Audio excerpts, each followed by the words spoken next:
จังหน่วยใหญ่ขึ้นอีกกับไปยุ่น้ำพอตัวบ้านนี่ไปบ่ไปยุ่น้ำหมาล่ำบ่ไปน้ำคุณพ่อวะ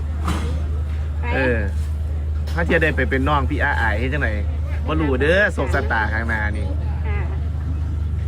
อ๋อโอเคเดี๋ยวมื้อนี้พอจะขึ้นร้องเด้อ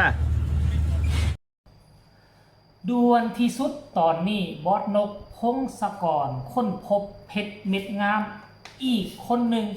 จนเอ่ยปากบอกว่าเอาไปอยู่น้ำกันบ่เอาไปอยู่กับเอื้อยอาอายบ่แน่ได้อนาคตภายภาคหน้าอาจโด่งดังตามกันไปก็มีว่าซั่นเด้สบายดี FC แฟนคลับทุกทานมาพบมาพ่อกันคลิปนี้เป็นคลิปแรกของมือทานผู้ชมประเดิมออกมากับค่อนข้างว่าเป็นข่าวดีเป็นข่าวที่เปิดโอกาสเป็นข่าวที่ให้โอกาสสำหรับน้องๆขึ้นใหม่ใหญ่รุ่นที่อยากจะเดินตามฝันเอื้อยอาอายสกุลนพรลูกสาวบอสนกพงศกรห้องแห่งวงเสียงที่6ทานผู้ชมเนาะก็คือมือวาดนี่พากันไปแสดงอยู่น่าจะเป็นกาฬสินธุ์เมื่อกันจับผมพิษเนาะก็มียายหลานครูหนึ่งมานั่งอยู่หน้าเวทีและช่วงตอนนั้นบอสนกพงศกรคือชิบายางมาทางด้านหน้าพอดีบอเนาะเพิ่นก็เลยมาเอิ้นหากันทักหากันหลานน้อยก็นำเสนอบอสนกพงศกรก็น่าสนใจในวัยแต่7 ขวบสนใจก็เลยว่าห้องให้ฟังแน่ก็เลยเอาเพลงของเอื้อยอาอายมาห้องบัดนี้ด้วยความอายุน้อยห้องไปถามว่าเสียงพอใส่ได้บ่อายุซ้ำนี่เสียงประมาณนี้ก็ถือว่าเลิศแต่ดีบ่ก็บ่ดีมีลุดแน่มีไหลแน่บัดสุดท้ายก็มีหอบแน่เพราะว่าหันใจบ่ทันเด้ท่านผู้ชมเนาะเป้าหมายที่มากก็คืออยากขึ้นเวทีเนาะอยากขึ้นเวทีบ่ได้บอกว่ามาแล้วเจ้าต้องฮับค่อยเด้อบ่คืออยากจะมาโชว์ความสามารถอยู่บนเวทีอยากจับไม้ห้องจักครั้งหนึ่ง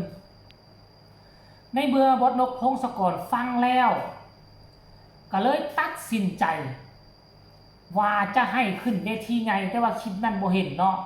แต่ถึงยามใดก็ตามบอสนกพงศกรบ่ไปบ่ไปอยู่น้ำพอมีคำนี้หลุดออกจากปากของบอสนกพงศกร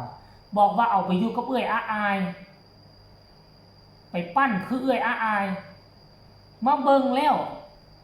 คนนี้อาจจะเป็นคืออาอายสกุณาพรก็เป็นไปได้เพราะเขามีอาอายเป็นไอดอลและเขาก็กำลังเดินตามฝันมาถึกทีแล้วขั้นบอสนกพงศกรปากแบบนี้แต่ว่าค่อยเบิ่งแล้วก็คือสิมันบ่แม่นไวๆนี่โดยความอายุอานามต้องรอท่าให้อีก 2-3 ปีบอสนกก็คงจะพิจารณาขั้นท่ากรณีว่าน้องยังมักในการร้องการรำท่านผู้ชมรายละเอียดให้ทุกคนไปเบิ่งคลิปนี้สักก่อนว่าหน้าตาของน้องเป็นอะไรน้ำเสียงของน้องพอใส่ได้หรือจังใดให้ทุกคนไปชมคลิปนี้นำกันแล้วจังมาพ่อกันในช่วงต่อไปมาอย่างก่อลูกมาขอขึ้นเวทีปะตีจ้าขอขึ้นเวทีเอาร้องให้พ่อฟังมึงดูถ้าร้องผ่านนี่เสียขึ้นเหนียวเอาลองเพลงผู้ใดมือนี่ของเอื้อยอาอายสกุณาพรเสียงวี6จ้าของเอื้อยอาอายอีหลาอายุเท่าไหร่ก็ลูกอายุ7 ปีจ้า7 ปีเอาลองให้พ่อฟังมึงดูสองมือกับลงต้องสานเจ้าแม่นาคีผู้สาวด้านหน้านี้ว่าคีที่เคยสัญญา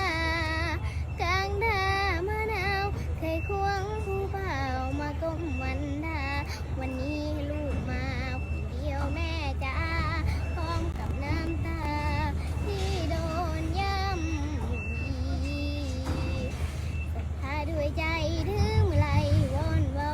นั่งตะมอบต่อเขาอังเอาหัวใจสักลายว่าสาธุเด้อคอยเด้อรบกวนหัวใจอย่าจากกันไกลอยู่ให้ไม่ให้ขึ้นมาศรัทธา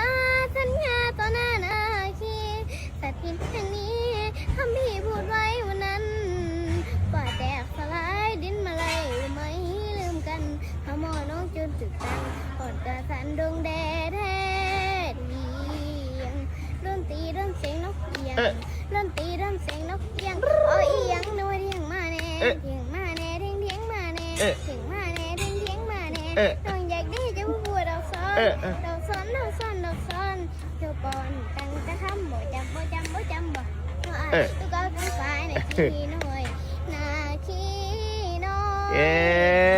เก่งบอยดังสิคอยอ้อยอินในหูสาคูน่าเอินคูใบแม่คูละลวง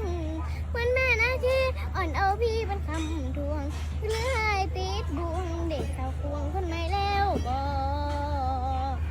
หัวใจซออยู่บนเกาะเจ้าแม่นาคีเบิ่งน้ำฟ้าต้มใบพัดไปวีเขาแหงกับว่าเธอไอ้มีกินหอเดอตั้งแต่พี่สาวลีเดชายนกสาวลีเดชาย โอเคลูกโอเคแล้วมันจะเหนื่อย เอาขอบคุณพี่น้องลูก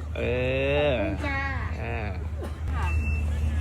จ้ะ อยากขึ้นบ่ลูกอยากขึ้นบ่เวที มันตั้งใจมากค่ะตั้งใจมากนะยี่วันโน้นมาขำเลยจ้ะจ้ะโอ้ไอ้ทางนี้จะเป็นออกหน้าลุงยันบันบอขึ้นเนาะ ร้องพานอยู่พ่อก็ได้เห็นขึ้นหันเสียงบ่มวนพ่อย่านพี่น้องว่าอ้าวจังสี่ก็สิอยากมาโชว์เนาะแม่นบ่อันนี้เสียงดีเด้นี่อีหล่าเสียงดีมีพรสวรรค์ตั้งใจเรียนเด้อลูกเด้อ เป็นจังไหน FC แฟนคลับ น้องน้อยคนนี้ใส่ได้หรือบ่ใส่ได้บ่สำหรับค่อยว่าผ่านได้ผ่าน อายุซ้ำนี่แล้วเสียงได้ประมาณนี้ถือว่าผ่าน เอาไปฝึกฝนล่อหลอมให้หู้จักอันน่ะการใช้ชีวิตอยู่ในวงหมอลำแล้วค่อยคิดว่าคนนี้น่าจะไต่เต้าตามอายขึ้นไปติ๊กแต่ฟังสำเนียงเสียงเว้าของบอสนกพงศกรก็คือเปิดโอกาสให้น้องๆคนนี้อยู่แล้ว แต่ว่าบ่แม่นเดี๋ยวนี้บอกว่าให้ไปตั้งใจทำตั้งใจเรียนเนาะอีก 2-3 ปีอีก 2-3 ปีนอกก็สิอยู่ราวๆ10 ปี 11 ปีแม่นตรงกับช่วงอายเข้าวงเสียงวิหกพอดีอายเข้ามาตอน10 ปีบ่10 ปี 11 ปีสรุปรวมแล้วชีวิตของน้องน้อยคนนี้จะเป็นแนวใดต่อไปเนาะก็ให้ทุกคนติดตามอย่างใกล้ชิดกันแล้วกันอันนี้เป็นเพียงแต่วิดีโอที่ห้องอยู่ทางลุมเวทีเนาะบอสนกพงศกรไปสัมภาษณ์เองแล้วก็รอถ้าคันว่ามีอีกคลิปหนึ่งขึ้นเวทีเดี๋ยวเขาจะมาฟังเสียงมึงว่าเสียงน้องเวลาห้องใส่ไม้มันเป็นแนวใดมวนบอพานบอเดี๋ยวค่อยก็จะนำเสนออีกครั้งหนึ่งก็แล้วกันสำหรับคลิปนี้ให้ทุกคนกดไลค์กดแชร์กดติดตามไว้ที่สำคัญจะกดข้ามโฆษณาเพราะว่าพวกเจ้าจะบ่พลาดตอนต่อไปมีข้อมูลข่าวสารค่อยมารายงานให้พวกเจ้ารู้ทันทีสำหรับคลิปนี้ลาทานผู้ชมไปก่อนสวัสดี